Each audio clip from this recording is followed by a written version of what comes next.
Karhal seat की जिम्मेदारी उठा सके, जिस प्रकार से अखिलेश यादव इतने समय से उठाते आ रहे हैं। अब ऐसे में अगर अपर्णा यादव की वापसी होती है समाजवादी, कहा जा रहा था कि करहल सीट से यहाँ पर चुनावी मैदान में भारतीय जनता पार्टी चाहती तो थी कि भाई अपर्णा यादव चुनाव लड़े, लेकिन कहा जाता है कि जिस समय था भारतीय जनता पार्टी में शामिल हुई थी, क्योंकि सपा मौका नहीं दे रही थी। अब बीजेपी छोड़ के सपा में अगर वापसी करेगी तो मुझे लगता है एक बार फिर से कहीं ना कहीं उन्हीं के।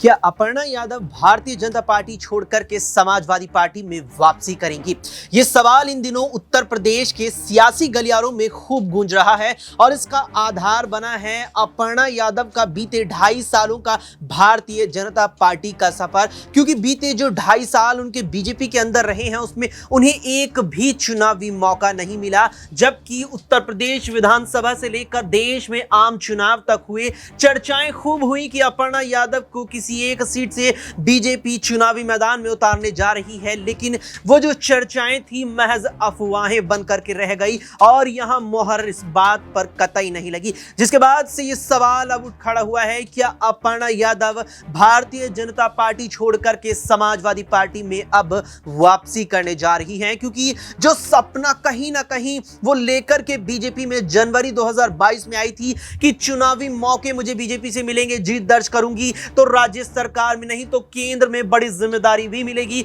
लेकिन वो सपना आज 2.5 सालों के बाद भी यूं ही बना हुआ है। ऐसे में कई सवाल हैं जो अब अपर्णा यादव के संभावित कदमों को लेकर के उठ रहे हैं और उन तमाम सवालों पर न्यूज रूम में मौजूद अपने सहयोगियों से चर्चा करेंगे। तनुज हमारे साथ है। सबसे पहले तनुज, 2.5 साल अपर्णा यादव को बीजेपी में हो चुके हैं और एक भी चुनावी मौका नहीं मिला, और देखा जाए बीते 2.5 सालों में उत्तर प्रदेश से लेकर के केंद्र तक कई मौके आए और न केवल यूपी विधानसभा और आम चुनाव बल्कि प्रदेश की कई विधानसभा और कई लोकसभाओं पर उपचुनाव भी हुए, लेकिन कोई भी मौका अपर्णा को नहीं मिला। आखिर बीजेपी ने अपर्णा यादव को मौका नहीं दिया, इसके पीछे क्या कारण हो सकता है? देखिए, बिल्कुल भारतीय जनता पार्टी की जो रणनीति है वो ये है कि अपर्णा यादव को अपने परिवार के अगेंस्ट चुनाव लड़ाना भारतीय जनता पार्टी चाहती है। लेकिन अपर्णा यादव ने पहले भी देखिए मना कर दिया था कि मैं मैनपुरी से चुनाव नहीं लड़ूंगी, और कहा जा रहा था कि करहल सीट से यहाँ पर चुनावी मैदान में भारतीय जनता पार्टी चाहती तो थी कि भाई अपर्णा यादव चुनाव लड़े, लेकिन कहा जाता है कि अपर्णा यादव को वहां भी अपने परिवार के अगेंस्ट ही चुनाव लड़ना पड़ता और शायद ये भी होता कि हार का सामना करना पड़े,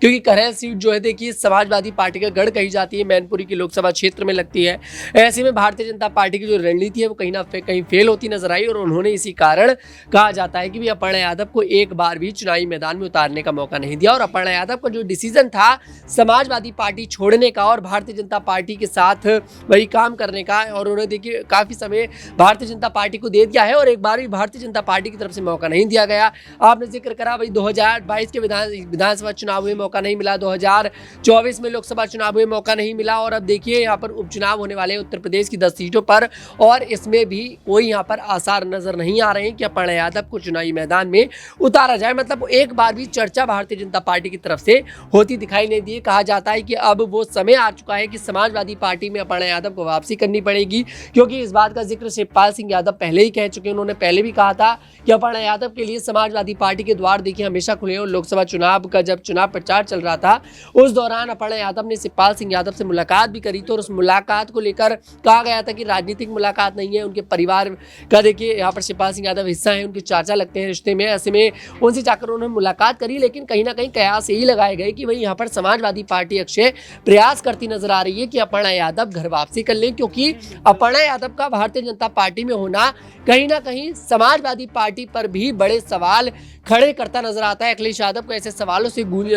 कई बार उन्हें सामना करना पड़ता है कि भाई आपके परिवार की बहू भारतीय जनता पार्टी में है और आप उस परिवार के अगेंस्ट चुनाव लड़ रहे हैं। तो अब देखते हैं कि आखिरकार अपर्णा यादव घर वापसी करती हैं या फिर नहीं, घर वापसी करती हैं या नहीं। लेकिन क्या इसमें अब बीच में मीडिएटर की भूमिका निभाते नजर आएंगे चाचा शिवपाल यादव? सवाल यहाँ हमारी सहयोगी आश्रुति से रहेगा। आश्रुति, बेहद अच्छे रिश्ते माने जाते हैं, पिता समान चाचा शिवपाल यादव को मानती है यहाँ पर अपर्णा यादव। क्या वो यहाँ जरिया बन सकते हैं जिनके माध्यम से अपर्णा की सपा में वापसी हो? देखिए, अपर्णा की सपा में वापसी के कयास तो लगातार लगाए जा रहे हैं, लेकिन अभी तक भी उन कयासों पर देखें मोहर नहीं लग रही है। हालांकि आप देखें, शिवपाल यादव का हमेशा ये कहना है कि हमारे घर के बच्चे बगावत नहीं करते हैं, लेकिन अगर अपर्णा यादव एक बार फिर से आप देखें, कहीं ना कहीं जिस समय था भारतीय जनता पार्टी में शामिल हुई थी, क्योंकि सपा मौका नहीं दे रही थी, अब बीजेपी छोड़ के सपा में अगर वापसी करेंगी तो मुझे लगता है एक बार फिर से कहीं ना कहीं उन्हीं के राजनीतिक करियर पर सवाल उठेगा, ना कि समाजवादी पार्टी पर सवाल उठेगा। क्योंकि समाजवादी पार्टी तो उनकी एंट्री के लिए लगातार आप देखें, कहीं ना कहीं आप देखें एक तरह से पूरा एक सेट कर चुकी है, उनके लिए आंखें बिछाई बैठी है कि आप आइए, हम आपको चुनावी मैदान में भी उतार देंगे, टिकट भी सौंप देंगे। लेकिन अंत निर्णय कहीं ना कहीं मुझे लगता है अपर्णा यादव करेगा। और जिस हिसाब से शिवपाल यादव कहीं ना कहीं जरिया बनने का प्रयास कर रहे हैं, वो जरिया कहीं ना कहीं इसलिए भी बन रहे हैं क्योंकि उनको पता है कि भारतीय जनता पार्टी कहीं ना कहीं समाजवादी पार्टी में बगावत करने का या यूं कहीं कि सेंधमारी करने का प्रयास करेंगे। इसी के चलते उन्हें मैनपुरी की सीट से भी चुनावी मैदान में उतारा जा रहा था, लेकिन उन्होंने मना कर दिया था कि मैं अपने परिवार के विरुद्ध नहीं जाऊंगी। तो देखिए, अपर्णा यादव क्या निर्णय लेंगे, ये कहीं ना कहीं अभी तक लगातार इस पे सवाल तेज हैं, क्योंकि गलियारों में तो हलचल है, राजनीतिक गलियारों में तो हलचल है। विश्लेषकों का कहना है कि अगर अपर्णा यादव वापसी कर लेंगे समाजवादी पार्टी में, तो समाजवादी पार्टी को मजबूती ही मिलेगी, भारतीय जनता पार्टी कमजोरी में वापस जाती नजर आएगी। लेकिन सेंधमारी करने की जो प्रक्रिया है, वो मुझे लग रहा है अभी भी कहीं ना कहीं समाजवादी पार्टी को करने में लगी हुई है और अव्वल नंबर पर कर रही है। अव्वल नंबर पर कर रही है और पुरजोर कोशिशें कहीं ना कहीं सपा के द्वारा है कि वापसी अपर्णा यादव की समाजवादी पार्टी में हो जाए, क्योंकि इससे राजनीतिक मजबूती कुछ हद तक और सपा को प्रदान होगी। एक सवाल यहां हमारी सहयोगी शालिनी से रहेगा। शालिनी, अपर्णा यादव अगर मन बना लेती हैं भारतीय जनता पार्टी छोड़ करके सपा में आने का, और उस बीच चर्चा करहल सीट की है जहां से अखिलेश विधायक रहे और हाल ही में इस्तीफा सौंपा, अगर अपर्णा सपा में वापसी करती हैं, क्या अखिलेश करहल सीट उन्हें सौंपकर वहां के उपचुनाव में अपना उम्मीदवार बना सकते हैं? अखिलेश वैसे भी यही चाह रहे हैं कि अगर करहल की सीट खाली हुई है और वो उनकी पारिवारिक सीट है, तो ऐसे में वहाँ पर एक ऐसे चेहरे को मौका देना चाहिए जो उनका परिवार का हो, जिन पर वो भरोसा कर सके और बखूबी उसी तरीके से करहल सीट की जिम्मेदारी उठा सके जिस प्रकार से अखिलेश यादव इतने समय से उठाते आ रहे हैं। अब ऐसे में अगर अपर्णा यादव की वापसी होती है समाजवादी पार्टी में, तो अखिलेश यादव बिल्कुल चाहेंगे कि अपर्णा यादव को एक महत्वपूर्ण जिम्मेदारी दे, करहल से उन्हें उम्मीदवार के तौर पर मैदान में उतारे। क्योंकि अपर्णा यादव जिस प्रकार से बीते लोकसभा चुनाव में ये देखा गया था कि डिम्पल यादव को लोगों ने बहुत पसंद किया था, डिम्पल यादव को यहाँ पर सबसे ज्यादा वोट मिले थे मैनपुरी से। तो अगर अपर्णा यादव को भी उसी प्रकार से करहल की सीट से मैदान में अगर अखिलेश यादव उतारते हैं, तो यही कहा जा सकता है कि जिस प्रकार से डिम्पल यादव को यहाँ पर यादव समुदाय ने समर्थन दिया, लोगों ने समर्थन दिया, तो उसी प्रकार से अपर्णा यादव को भी समर्थन मिलेगा लोगों का यहाँ पर। बिल्कुल, यहाँ पर अपर्णा यादव को भी उसी प्रकार से समर्थन मिल सकता है। इसमें एक आखिरी सवाल रहेगा हमारे सहयोगी दिनेश से।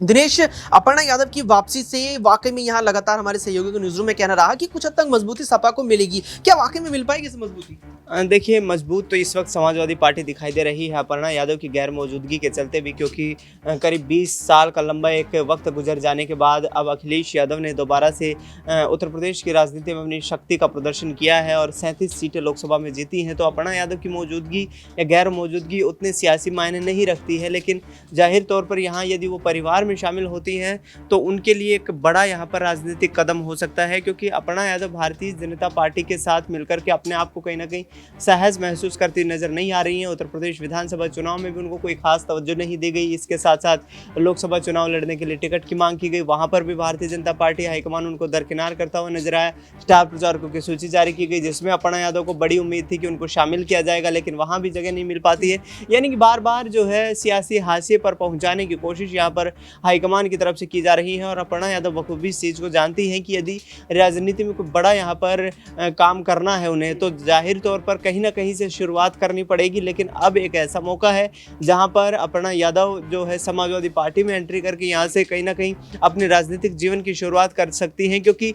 मध्यस्थ की भूमिका में यहां पर देखा जाए तो शिवपाल यादव नजर आ रहे हैं। अखिलेश यादव से उतने रिश्ते मजबूत नहीं हैं, लेकिन यदि मध्यस्थता करते हुए शिवपाल यादव नजर आते हैं और वो यदि उनको शामिल करवा लेते हैं यहाँ पर, तो अपर्णा यादव के लिए ज़्यादा सुखद स्थिति होगी, क्योंकि उत्तर प्रदेश की राजनीति में जाना पहचाना चेहरा तो है लेकिन उतना इम्पैक्टफुल नहीं है, इसलिए कि अखिलेश यादव की एक मजबूरी बन जाए उनको शामिल करना। तो आगामी वक्त में अपर्णा यादव को इस पर ज़्यादा सोच विचार करने की आवश्यकता है बजाय कि अखिलेश यादव। बिल्कुल, यहाँ पर अपर्णा यादव को भी इस बात पर सोच विचार करने की बेहद ज़रूरत है। क्या उन्हें बीजेपी में यूं ही बने रहना होगा और इंतजार करना होगा 2.5 सालों के लंबे इंतजार के बाद भी, या अब वक्त है अपर्णा यादव के फैसले का, क्योंकि बीजेपी तो उन्हें लेकर के यहाँ टिकट देने का फैसला नहीं ले पाई। हाँ, ये फैसला जरूर बीजेपी ने लिया कि टिकट अभी नहीं देंगे, चाहे आम चुनाव हो, 22 के विधानसभा के चुनाव रहे हो, बीच में कई विधानसभा और लोकसभा के उपचुनाव रहे हो, लेकिन अब अंतिम फैसला यहाँ अपर्णा यादव का ही होने वाला है। और वो फैसला क्या हो सकता है, इस पर आपका क्या मानना है, वो आप हमें कमेंट बॉक्स में कमेंट करके जरूर बताएं। फिलहाल के लिए इतना ही। देश दुनिया की तमाम खबरों के लिए देखते रहें SPN9।